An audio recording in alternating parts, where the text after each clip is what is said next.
Say yes to new beginnings. Yes. Say yes to new beginnings. Yes. Say yes to... So what is the importance of multiple streams of income in our current situation? Now, what it does to you is it helps you to enlarge your ability to earn income from more than one source. Earning income from more than one source improves your cash flow, improves your income, and gives you a better latitude to be able to meet your expenditure. There are things you can do without necessarily living the comfort of it. People earn money from training. I have seen people organize training on how to use Microsoft Word, how to use Excel, and these trainings are fixed on weekends. So they have their regular work Monday to Friday, and on weekends they advertise and people join for as little as 3,000 naira, for as little as 4,000, 5,000, 10,000. And imagine a young accountant or a young consultant having to train 10 people every weekend at a cost of 5,000 naira. This guy is earning 50,000 naira every weekend. In 1 month, he's earning 200,000. So the guy has simply improved his capacity to continue to meet his costs. The same light that he uses in his house, he doesn't need additional light. He doesn't need to incur any expenditure other than sitting by his computer and teaching some people how to use some computer application packages. That's how one of the ways of having a passive income. I know of a woman who works in a big organization. She makes pastries, and on her way to work, she drops it in about 3 schools around the area. She has attendants, 3 staff put in those schools. She has an understanding with the management of the school. Allow me to sell pastries during your children's break time. And they agreed. As she's going to work, she will drop these pastries for her staff in those respective schools. Those pastries are sold. She's making money. Her income at her regular job is going on. Whatever she's doing is not affecting her ability to concentrate, because those schools, the income generated can pay the salary, and then she makes something extra.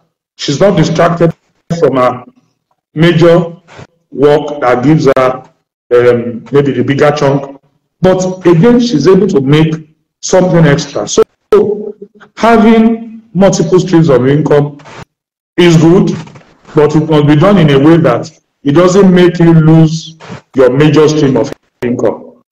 No employer would like to see a divided attention, divided loyalty, and God help you if those distractions don't give you as much as your main stake is. You will be chasing the cloud if you allow that to affect the ability to earn your larger chunk of income. When you lose that one, you will know that those additional streams of income cannot even sustain you. So it's got to be done in a way that you are not at any risk. You are not. I've given 2 examples. I can give many more, but it's very important that you develop yourself in a manner that enables you to at least be useful. There are spare times I can use. When some people will go from party to party, you are busy earning extra income from your passion. You read geography at the University of Ibadan, but you currently practice as an accountant. Why did you dump geography for accounting or accountancy? Geography was my first love. It was my best subject in the secondary school, even up to A levels. So when you talk about embracing your passion, I simply embraced my passion at that time. As a young boy, I didn't want to go into the university and be struggling with what I do have a passion for. I didn't need to struggle to pass geography. So I went into the University of Ibadan to study geography in the Faculty of Social Sciences. And something very important happened in my very first year in the university. My late in-law asked me that, this one studying geography, when you finish this course, are you going to be selling map under the bridge in Ikeja?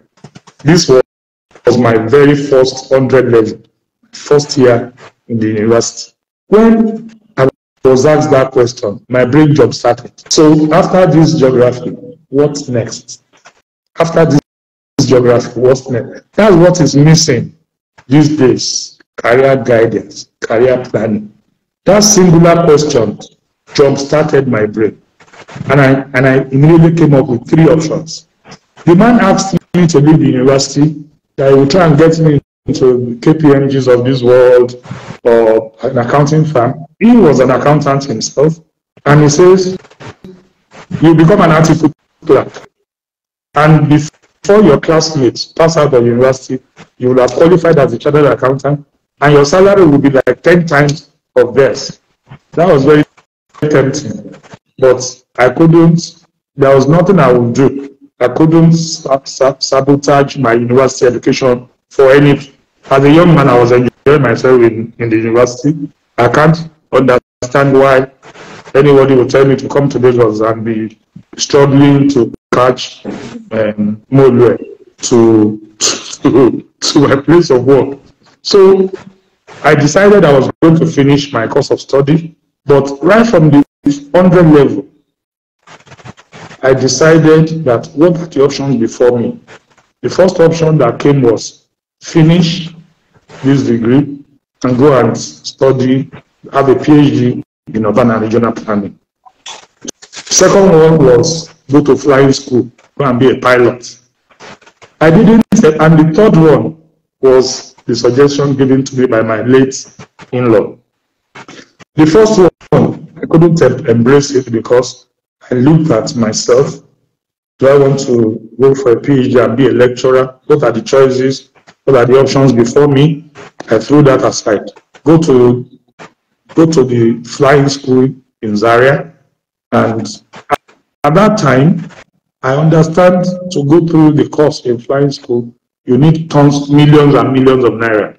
And I didn't think my dad, a poor teacher and a pastor who survives by the grace of God and is able to train his children up to the university level, I would tell him to go and bring tons of millions again for me to go to flying school when there are other dependents, other people that he's trying to train.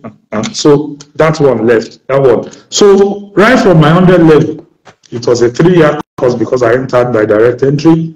I chose to go for this accounting because I know that I have a flair, I have a problem-solving approach to life with everything I do. And my dad of blessed memory also trained me to be the house bookkeeper. I was a bookkeeper for the house. I was the one that keeps records about monies, pocket monies, monies for buying newspaper, vendor, monies for doing all sorts of things in the house. And before I'm giving another money, I must render account. So I looked at myself, I said, well, I have an analytical mind, I have a problem-solving mind, I will go into accounting. And because I planned to become a consultant, incidentally, my uncle, Chief Gbenga Badejo, who became the Millennium ICAM president, he is an accountant, he's alive.